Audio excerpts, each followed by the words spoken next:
I have to ask, I mean, obviously this show requires some disclosure on your behalf, but just a bit. Just a little. Just a smidge. Are you tired of talking about yourself yet? I mean, it must be tough. Being a self-deprecating guy, I think I got tired after the first question was asked about me, but you know what I mean? It's I know why people are so interested in it. I know why it's going to be, you know, a success. It's because you know, people always, you know, it's this love story that people always want to get entranced in, where it's the idea that someone can find a person for them in this kind of hyper intensive you know, bubble that The Bachelor is.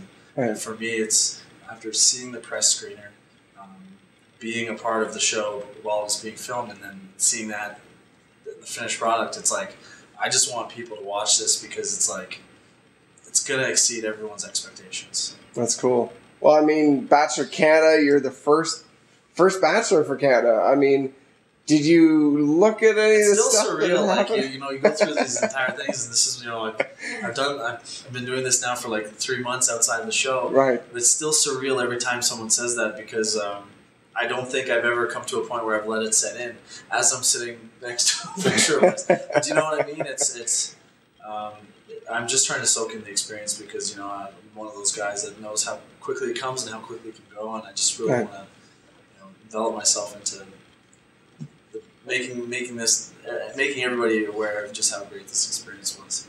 Well, and coming from the fact that obviously the name The Bachelor, people know the name everywhere. I mean, when you were offered this opportunity, I mean, what went through your head? Is this a joke? Can I get a contract to sign right now? Or it was. I mean, obviously I was elated, but it was incredibly overwhelming. And I remember calling my buddy up 2 days before the show, and I was like, I don't know if I can do this, man. He was like, why? I was like, I just don't know if I'm going to be good enough for the girls. And I didn't want to go on there and be in a situation where, you know, the girl steps out of the limo and goes, excuse me, sir, please take me back to the airport.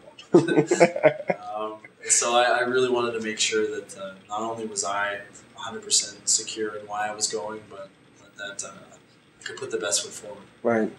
And I do find it interesting, though, that at the same time, I mean, I've seen the first episode. I was there yesterday. Were you? Yeah, that's amazing. Ridiculous, right? Yeah, it's amazing. Like, that's the thing, is that you know, a lot of the press are very cynical before they walk in, right? Because they want to see just a plane go down and people jumping out and it burning, and then you could see within the 2-minute, like this season on The Bachelor, everyone go, "Well, this is good." Do you know what I mean? And that made me feel good, because not only do I go through this great experience, now everyone gets to see, like, it's not just a Canadian television show. Right. It's just a good television show. Right. And it's amazing what you can do in Canada when you put the right people in the right situation and the right production company with the right network. And you can tell why it's been a long time waiting to come to Canada, because it was waiting for this to happen. Because after the press screening yesterday, we had a screening with all the corporates and stuff like that. It was more like a fan base, and you got to hear, like, the emotions, and everyone is just, it's so excited, and I can't wait for people to see it, because it's gonna, like with most of the press, it's gonna blow their mind. Right. Well, the interesting thing I thought coming out of that screener was that, you know, you come across very naturally, but at the same time, Nervous, and maybe it's nervous, but then you kind of let your guard down, because every so often the girl would come out of the car and you'd do the double take as they walk by. Yeah. Were you at all aware of the fact that, you know, this is being filmed? I'm doing a double take. That's just that's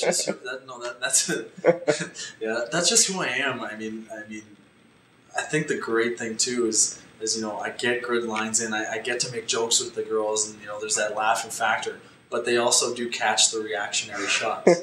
You know what I mean? And I think the one girl said it the best the first night, where it's like, I made her feel so comfortable, because not only was I nervous as heck, but I was really composed while I was doing it. Right. And it's like a dichotomy that made me feel good when I heard that, because it's exactly how I was feeling. I was like, I was shaking my boots, so I was trying to be as calm as I could. And then you see, like, a girl walk by, and on camera it shows the wow. Like, it that's as much as close to a person as you can get to who I am as what's on camera. Right. Now, what was the most surprising thing about doing the show? I mean, I'm sure there were lots of things, but is there anything that really stuck out to you that was like, wow, I did not expect that at all? I think they exceeded all of our expectations with where we went. I think we were all expecting a naturally Canadian landscape for all the dates, and we went all over the world. Right. And for a guy who hasn't traveled that much, it was a lot of firsts. And not only first for where we went, but first for what we did. Right. I mean, you see the trailer, so you know a lot of the places we went. It was incredible, and to get to date in that situation was even more surreal. Well, it's that whole fairy tale idea that I think you guys have touched on about why it's so compelling for people to watch, is that it is a fairy tale. Well, it's putting people in a situation to really, it's like I said, it's an incubator where you learn a lot about a person quicker than you normally would. Right. And I've said it before, and I love the fact of this being a normal guy put in a fairy tale situation. I think it's a very realistic version of The Bachelor. It's very people aren't going on there being like, "You're mine, I'm married, we're good." You know what I mean? I through a lot of the casting process, I thought I wasn't going to be chosen because I was so realistic. Right. And then when you put a real guy, just a normal guy who's very attainable with very like-minded women, and put them in that fairy tale, you're trying to emit that fairy tale love, and but it's grounded. It's you're not. It's not a guy up there who has everything in the world, and why is he here? He's here. We think, or at least I hope, is Brad's here to find love. Right. We believe that. That's cool. Well, speaking in terms of everything that happened, I guess what went through your mind when you do the first rose ceremony?